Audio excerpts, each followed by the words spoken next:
You are watching on Go Back Su World now.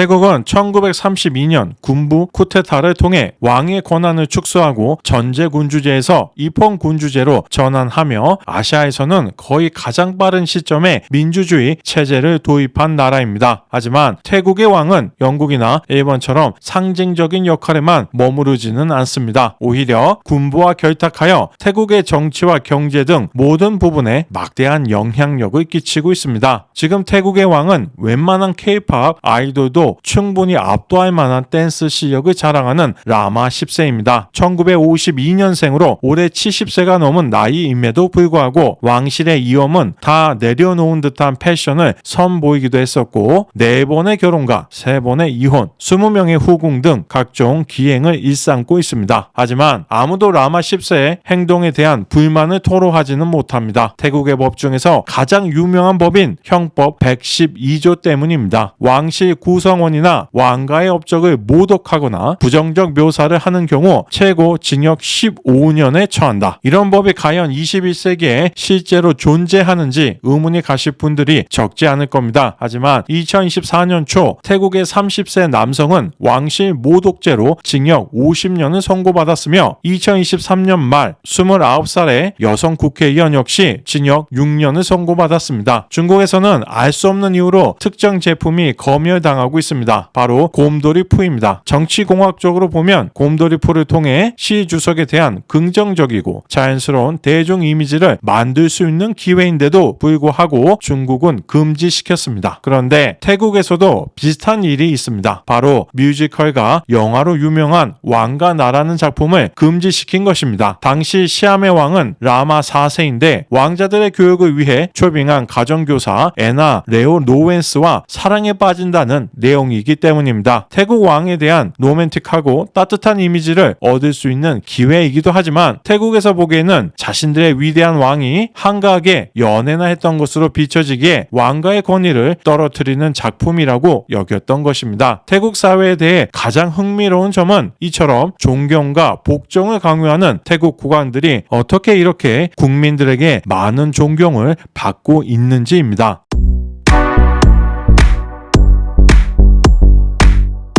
태국은 현재 국교가 따로 정해져 있지는 않지만 전체 인구의 약 95%가 상자부 불교를 믿는 불자들의 나라입니다. 따라서 태국인들은 어렸을 때부터 불교 문화에 깊이 스며들게 됩니다. 심지어 불교에서 중요한 날들을 국경일로 지정하고 전국적으로 주류 판매를 금지할 정도입니다. 반면 동북아시아 상국은 대승불교를 믿습니다. 상자부 불교는 개인이 스스로 수행하여 깨달음을 통해 열반에 도달하는 것을 목표로 합니다. 이는 개인이 먼저 깨달음을 얻어야만 다른 이들에게 좋은 영향을 미칠 수 있다는 관점에 기반합니다. 반면 대승불교는 자신뿐 아니라 모든 중생의 깨달음을 돕는 보살행을 중시합니다. 모든 중생의 구제를 강조하는 것이죠. 따라서 불자들의 사회적 참여와 타인을 위한 노력을 종교적 수행의 중요한 부분으로 봅니다. 만약 태국이 상자부 불교가 아니라 대승 불교를 믿었다면 지금처럼 왕족, 군부, 상류층, 서민층으로 계급을 명확하게 나누는 사회가 되지 않았을 수도 있을 것 같습니다. 태국에서 불교는 마음의 안식처가 되고 있기는 하지만 동시에 왕의 직권을 강화하는 도구로도 사용됩니다. 가장 중요한 키워드는 업보, 인가법, 윤회입니다. 업보는 현재의 상태는 과거 행동의 결과라는 뜻입니다. 태국 불교의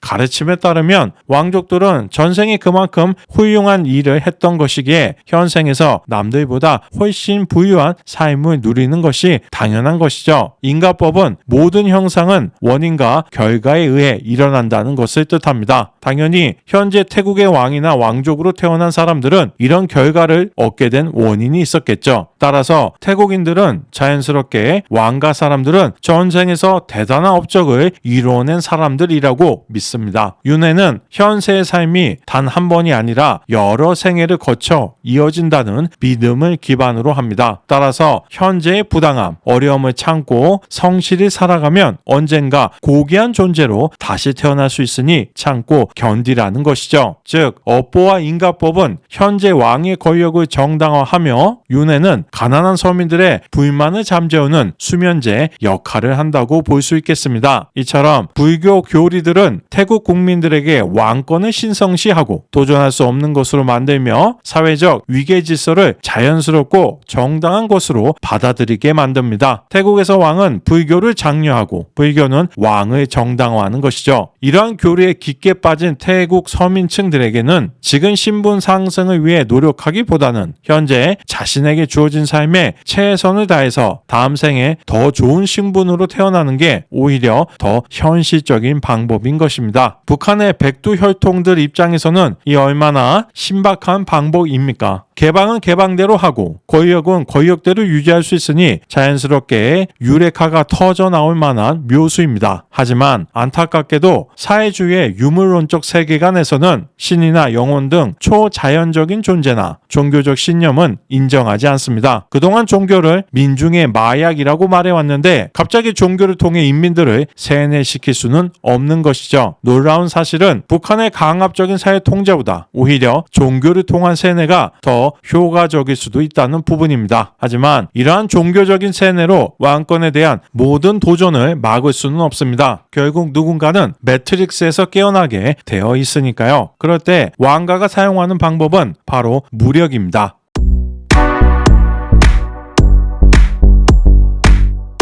태국은 엄연한 입헌군주제 국가인데 도대체 어떻게 왕가가 군부를 조종할 수 있는 것일까요? 아무리 군부라도 불교를 통해 국민들 대다수, 심지어 군인들 중에서도 왕에 대한 절대적인 지지를 하는 사람들이 많기 때문에 감히 왕의 뜻을 거스를 수 없는 것입니다. 영화 설국열차에서 꼬리칸 사람들은 길리엄을 존경하고 따랐지만 그는 엔진칸의 위포드와 협력하여 꼬리칸에서 주기적으로 반란을 조장했습니다.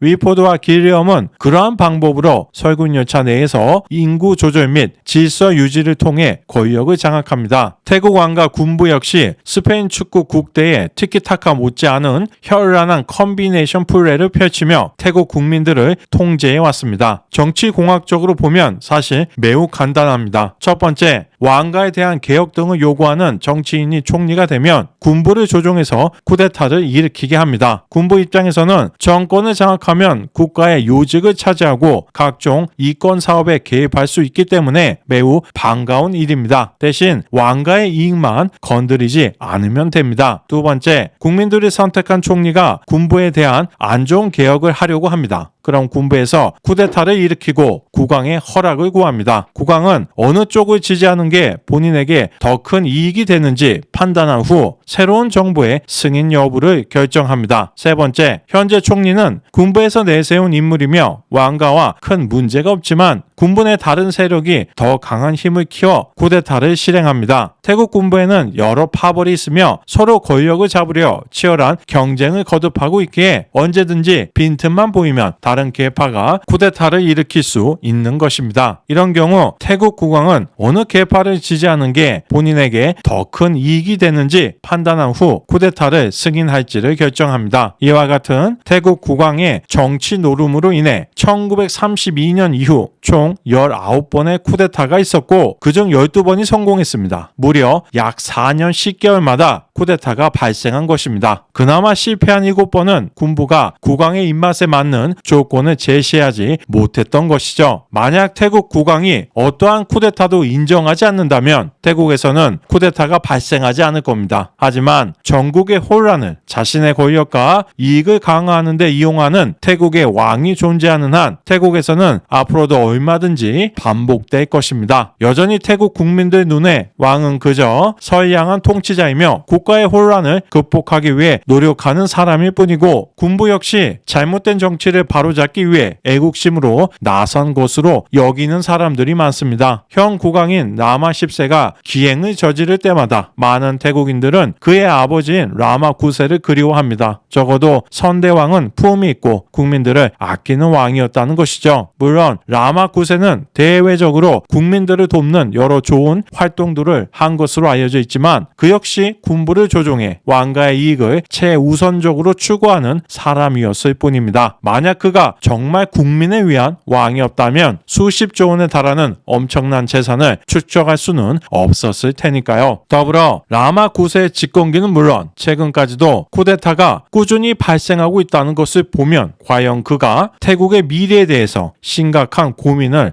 해보기는 했는지 의심스러울 뿐입니다. 태국 최대의 자동차 부품 제조업체인 타이 서밋그룹의 자제인 중국계 태국인 타나토는 2018년 신미래당을 창당하고 2019년 총선에 출마하며 왕실과 군부 정치 개혁, 민주화를 갈망하는 2030 세대의 전폭적인 지지를 받아 당선되었지만 2020년 불법 정치 자금 등의 이유로 태국 헌법재판소에 의해 당은 해산되었고 본인도 의원직 박탈 및 10년 정치 활동 금지 처벌을 받게 됩니다. 다음 총선인 2023년에는 전진당이 돌풍의 주역이 됩니다. 당 총재인 피타는 중국계 태국인이며 하버드에서 학사, MIT에서 석사를 취득한 엘리트로 왕실 모독죄 폐지, 군부 권한 축소, 진병제 폐지 등의 공약을 걸고 수도인 방콕에서는 33석 중 무려 32석을 싹쓸이하는 등 하원 총 500석 중에서 151석을 차지해 태국 정치의 제1당으로 올라섭니다.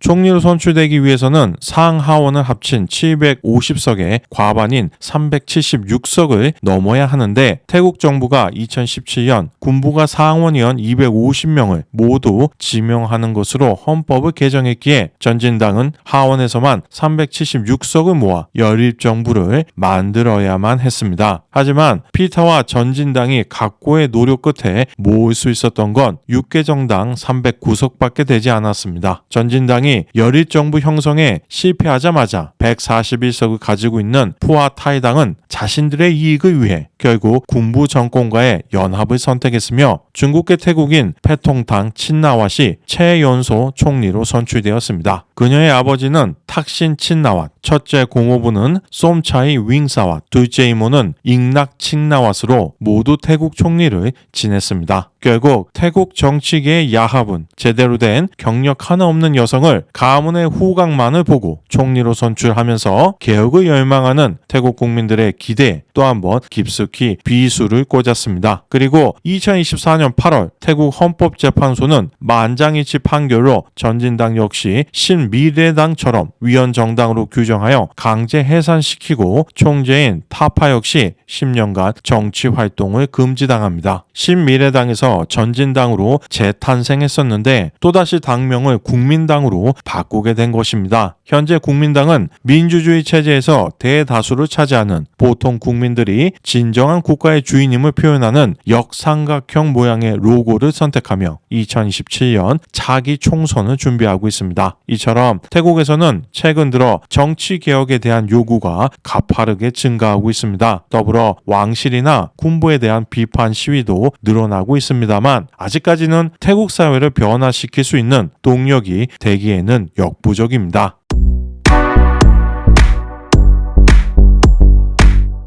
태국에서는 성공한 기업인과 고위 정치인 등 사회 저명 인사들을 하이소라고 부릅니다. 단지 돈이 많다고 하이소가 될 수는 없습니다. 돈과 어느 정도 가문의 후광이 존재하는 사람들이 하이소인 것이죠. 그리고 일반 서민들은 로소로 분류됩니다. 태국 사회는 기득권 세력이 특정 사업과 부를 독점하고 있어 로소가 하이소로 올라서는 것은 거의 불가능하다고 볼 수 있겠습니다. 상류층들이 권력을 완전히 장악하고 있으니 점점 더 그들만을 위한 세상으로 변해가는 것입니다. 더욱이 태국은 아시아에서도 매우 낮은 상속세를 적용하고 있으며 면세 한도 역시 매우 폭넓어 부익부, 빈익부 현상을 부추기고 있습니다. 하이소와 로소의 구분이 어렵지 않은 이유는 학력, 사립학교 재학 유무, 패션, 피부색, 직업 등으로 어렵지 않게 알 수 있기 때문입니다. 태국처럼 계층화가 뚜렷한 국가는 사회 통합에 애를 먹습니다. 하이소는 전생에 많은 덕을 쌓아서 현생에서 하이소로 태어난 것이기에 대놓고 로소를 무시하고 내려다보는 것은 너무나 당연한 이치이며 두 계층이 서로 섞이는 경우도 거의 없습니다. 한국에서 활동하는 연예인 중 아이들의 민니는 대표적인 하이소, 블랙핑크의 리사가 로소에 속한다고 할 수 있겠습니다. 그렇다고 데뷔 전 리사의 가정이 가난했다는 것은 아닙니다. 경제적으로만 보면 충분히 중상층이라고 볼 수 있지만 가문의 후광이 없기 때문에 하이소는 아닌 것이죠. 저는 오래전 몇 명의 태국 유학생을 만난 적이 있습니다. 그런데 만나자마자 소위 말하는 호구조사를 당했습니다. 당시에는 잘 알지도 못하는 나를 왜 그렇게 궁금해하는지 이해할 수 없었지만 얼마 지나지 않아 다른 유학생들을 통해 이유를 알 수 있게 되었습니다. 그 태국인 학생은 저와 본인 사이에 위아래를 정하고 싶었던 것이었습니다. 어떻게 정하느냐에 따라 저를 대하는 태도 역시 달라지는 것이죠. 물론 전 세계 어느 나라를 가봐도 사람들은 자신보다 못한 사람을 낮춰보는 경향을 가지고 있습니다. 미국, 중국, 일본, 러시아, 베트남 등 어느 곳이라도 마찬가지입니다. 다만 그런 속마음을 얼마나 당당하게 드러내는지가 그 나라의 문화, 매너, 예의 수준을 알아볼 수 있는 중요한 근거가 될 수 있습니다. 제 개인적인 경험에 비추어 판단해 보면 태국은 다른 국가들에 비해 매우 뚜렷하게 사람을 대하는 태도가 달라지는 국가라고 볼 수 있습니다. 태국처럼 왕가를 중심으로 한 계층적 사회에서는 다른 사람들과 자신의 위치를 상대적으로 비교함으로써 자신의 자아를 정의합니다. 따라서 사회적 관계와 집단 안에서의 명예가 매우 중요시됩니다. 그리고 타인의 인정을 통해 자신의 사회적 위치를 강화하려는 경향을 가지고 있습니다. 그래서 특히 왕족이나 상류층들과의 좋은 관계를 맺고 인정을 받으려는 욕구가 강한 것입니다. 문제는 이러한 사회적 환경의 영향으로 인해 정경유착 등의 많은 폐해가 발생하고 때로는 자신보다 낮은 계급의 상대방을 지나치게 비하하거나 괴롭히는 방식으로 자신의 위치를 부각시키려 한다는 것입니다. 더불어 태국에서 하이소들이 실제로 누리는 특권이 태국의 사회적 문제로 비하되는 경우 역시 적지 않습니다. 레드불의 공동 창업자 중 한 명의 아들이 2012년 9월 치앙마이에서 페라리를 타고 고속도로를 가속 주행하던 중 근무 중인 경찰관과 충돌하는 사건이 발생했습니다. 심지어 경찰관을 200m쯤 차로 끌고 가다가 그대로 내버려 둔 채 현장에서 달아났습니다. 수희가 마약에 취해 있었다는 사실마저 드러났지만 경찰은 현장에서 체포하지 않았습니다. 레드불의 창업자는 강력한 정치적, 경제적 네트워크를 가진 인물이기 때문에 이 사건은 이후 몇 년 동안 매우 느리게 조사와 사법 처리가 진행되었습니다. 심지어 경찰은 사고 당시 차의 속도를 시속 177km라고 발표했다가 이후 79km라고 정정했으며 스트레스 때문에 술을 마셨다는 주장을 받아들여 음주운전 혐의를 적용하지 않았습니다. 검찰은 한술 더 떠 사건 발생 8년 만인 2020년 최종적으로 불기소 처분을 내렸고 이 같은 결과는 수많은 태국인들의 공분을 샀지만 범죄자는 이미 유유히 해외로 도피한 후였습니다. 마약 불법 복용 혐의 등에 대한 공소시효는 벌써 만료되었고 이제 남은 혐의는 가시치사뿐인데 이마저도 2027년 9월 3일 만료됩니다. 이 범죄자는 공소시효가 끝나면 다시 태국으로 돌아오겠죠. 태국에서는 이처럼 최상단에 위치한 하이소는 살인을 저지러도 아무런 처벌을 받지 않는 것입니다.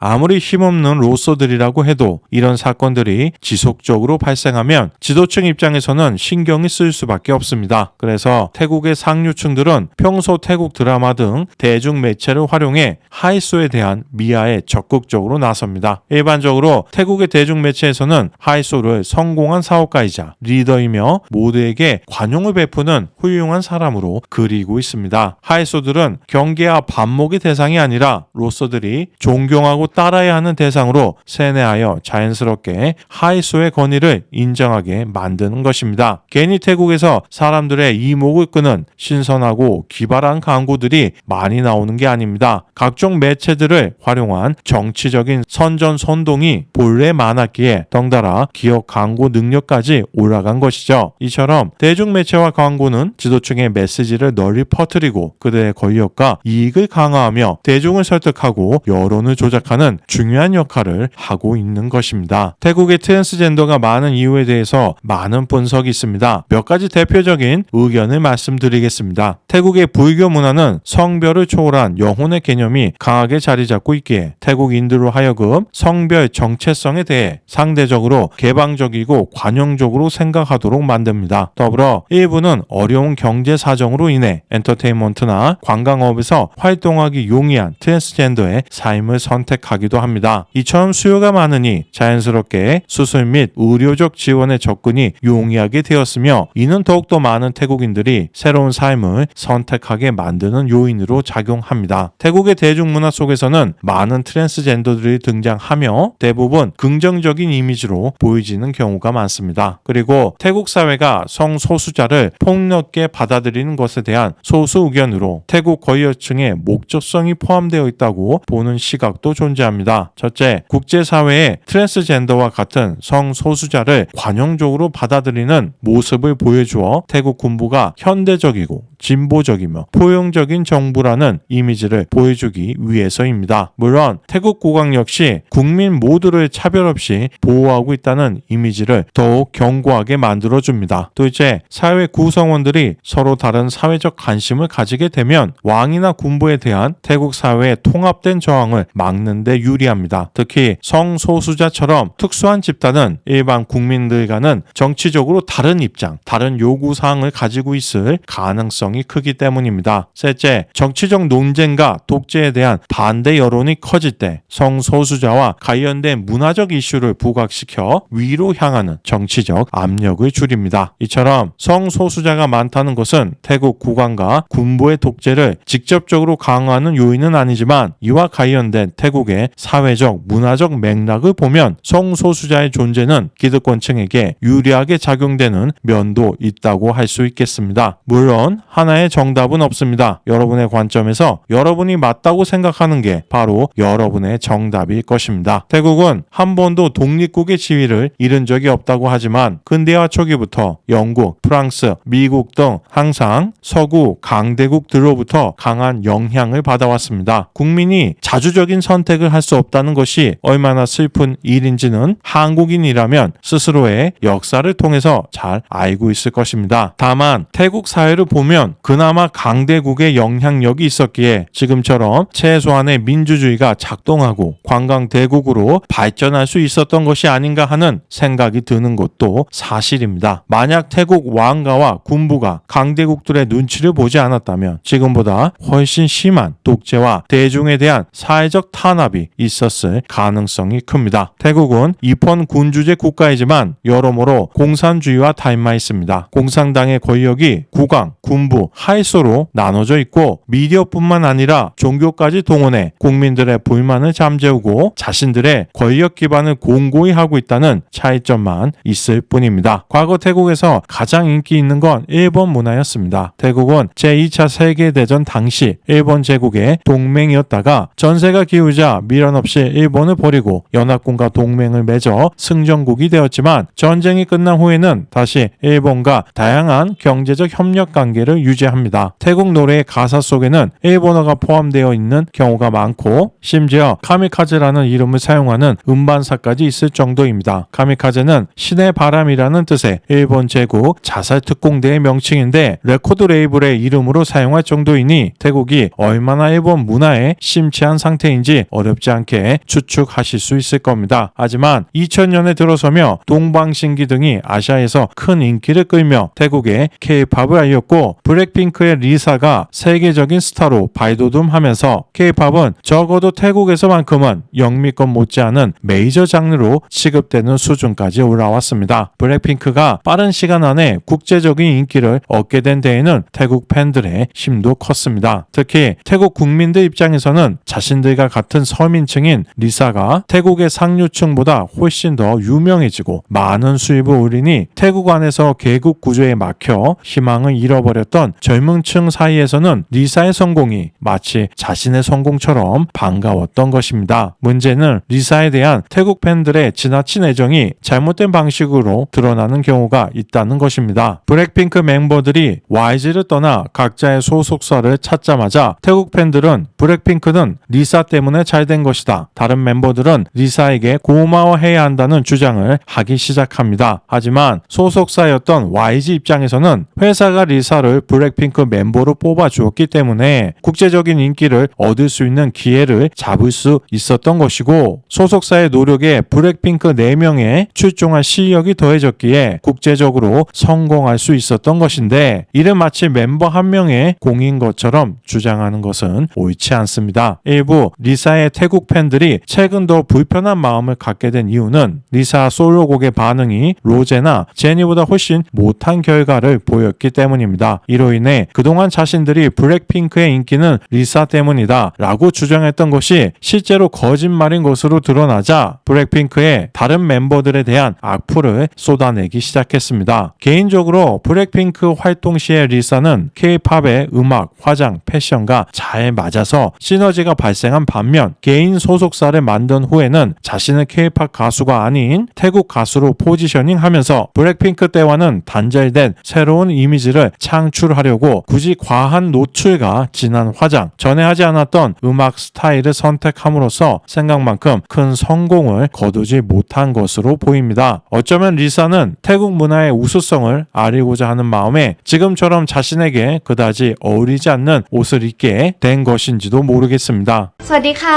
ลิซ่าค่ะปีนี้พิเศษมากๆที่ลิซ่ามีโอกาสฉลองเขาดาวน์ที่ประเทศไทยในงาน Amazing Thailand Countdown 2025 ดีใจและตื่นเต้นมากๆค่ะที่ได้ฉลองปีใหม่ริมแม่น้ำเจ้าพระยาแถมยังเป็นที่ที่จุดพลุได้สวยและพิเศษมากๆสมเป็น Global Countdown Destination ที่คนทั่วโลกต้องมาค่ะ 물론 태국 팬들이 리사가 다른 블랙핑크 멤버들보다 더 많은 인기를 얻기를 바라는 마음은 당연한 것입니다. 태국 같은 계급 사회에서 대다수의 국민들은 서민층에 속하는 리사의 성공을 통해 큰 대리 만족을 느낄 수 있을 테니까요. 하지만 내가 좋아하는 누군가를 더 돋보이게 만들기 위해 다른 누군가를 깎아내리는 건 의미 없는 행동입니다. 인간은 본능적으로 자부심을 느끼기를 원하는 특성을 가지고 있습니다. 자부심은 자아 존중감을 높여주고 심리적으로 안정감을 주기 때문입니다. 따라서 많은 국가들에서 국민들에게 자부심을 느끼게 하는 방법으로 대중의 지지를 이끌어냅니다. 중국도 중화민족의 위대한 꿈을 뜻하는 중국몽이라는 캐치프레이즈를 통해 지도층의 권력을 강화했습니다. 먼저 비전을 제시하고 그 목표를 이루기 위해 나를 중심으로 함께 노력하자고 독려하는 것이죠. 이는 태국 국왕 역시 마찬가지입니다. 독립국으로 살아온 긴 역사, 독자적인 언어와 문화, 관광 국가로서의 국제적인 위상을 강조하면 국민들은 그런 부분들에 대해서 자부심을 느끼게 되고, 동시에 그 중심에는 국왕이 있음을 자연스럽게 받아들입니다. 당연히 왕의 존재에 대한 반감 역시 줄어들 것입니다. 문제는 본인이 믿어왔던 자부심과 현실 사이에서 괴리감을 느낄 때입니다. 알고 보니 우리 문화는 내 생각만큼 훌륭한 게 아니었다. 외국인들이 우리의 문화를 그다지 인정해주지 않는다는 생각이 들게 되는 상황을 마주치게 되는 경우를 뜻합니다. 이는 마치 중국인들이 중화 사상을 바탕으로 자신들의 문화가 세계 최고라고 생각하다가 단 한 번도 아시아권을 벗어난 적이 없음을 인정하게 될 때 느끼는 씁쓸함과 묘하게 닮아있습니다. 실제로 언론 조사에 따르면 2024년 기준 태국의 문화적 영향력은 21위에 불과합니다. 반면 한국은 같은 조사에서 7위를 차지했습니다. 물론 한국보다 순위가 낮다고 태국의 역사와 문화가 한국보다 못하다는 뜻이 아닙니다. 하지만 아무리 뛰어난 전통 문화가 많이 있다고 해도 그것을 현대화된 세련된 방식으로 전달하지 못한다면 결코 문화적 영향력이 강할 수 없는 것입니다. 이는 중국의 순위 역시 14위에 그친 이유이기도 합니다. 태국인들이 가장 큰 자부심을 느끼고 있는 역사적 사건 중에 하나는 19세기에서 20세기 초 전 세계적으로 서구 열강들의 침략이 극에 달했을 때도 식민지가 되지 않았다 있었다는 것입니다. 하지만 당시 시암 왕국의 식민지화를 막은 방법은 논란이 될 만합니다. 라마 5세는 태국의 역사를 통틀어 근대화 등의 뛰어난 업적을 이루었다고 평가받는 왕입니다. 그의 집권기 당시 서쪽에서는 인도를 식민지로 만든 영국이 진격해 오고 있었고 동쪽에서는 베트남을 식민지화하고 있던 프랑스가 몰려오고 있었습니다. 만약 영국과 프랑스 사이에 전쟁이라도 벌어지면 태국은 승자의 전리품으로 넘어갈 것이 자명했습니다. 그래서 라마 5세가 선택한 방법은 엄청난 규모의 영토를 넘겨주는 것이었습니다. 당시 인도를 점령한 영국보다 식민지가 적었던 프랑스의 영토 욕심이 더 클 수밖에 없었기에 결과적으로 프랑스에게 넘겨준 부분이 영국에게 준 것보다 훨씬 더 많았습니다.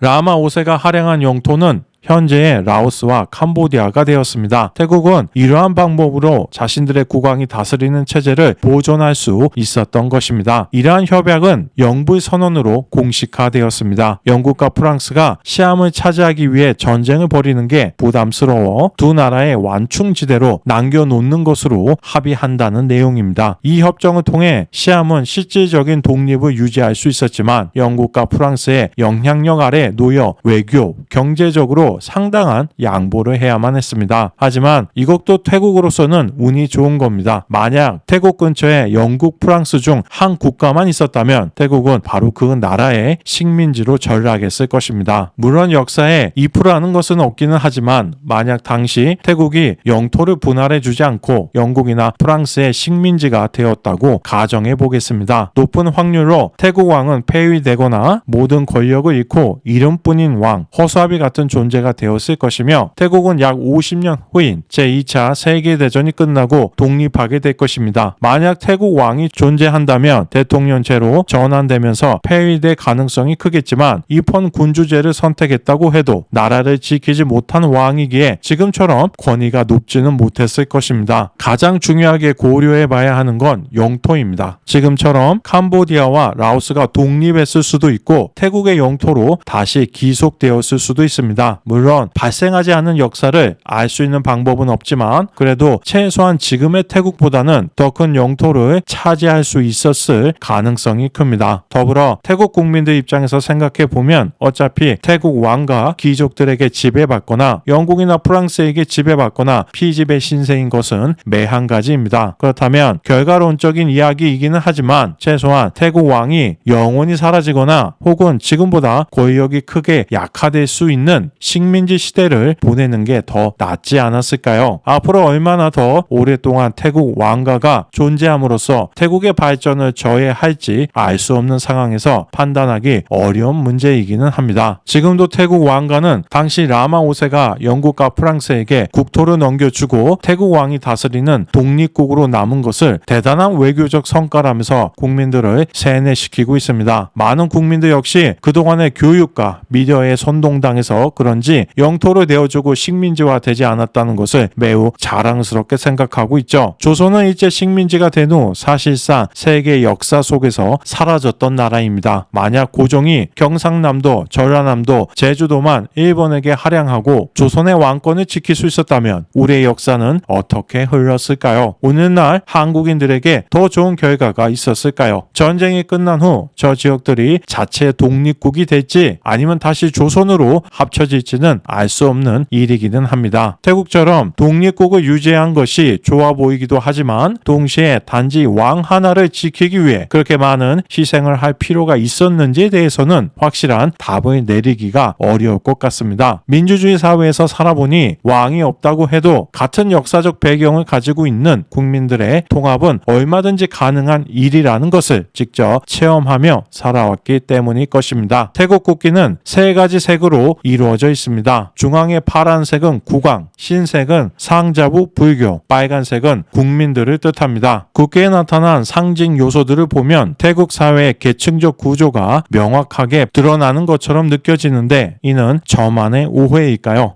有些朋友、有些歌迷可能是最近才加入这个铁粉的啊，不是，并不是真的一路走来的啊。那也有一路走来，结果后面去支持韩团的有没有？去听 K-pop 的有没有？哦，这边我要说一下，其实华流才是最屌的。然呢，有些韩剧真的拍得不错啊，然后有些韩国的音乐也是真的不错的，但是我还是要说一下，华流才是最屌的，华流才是最屌的。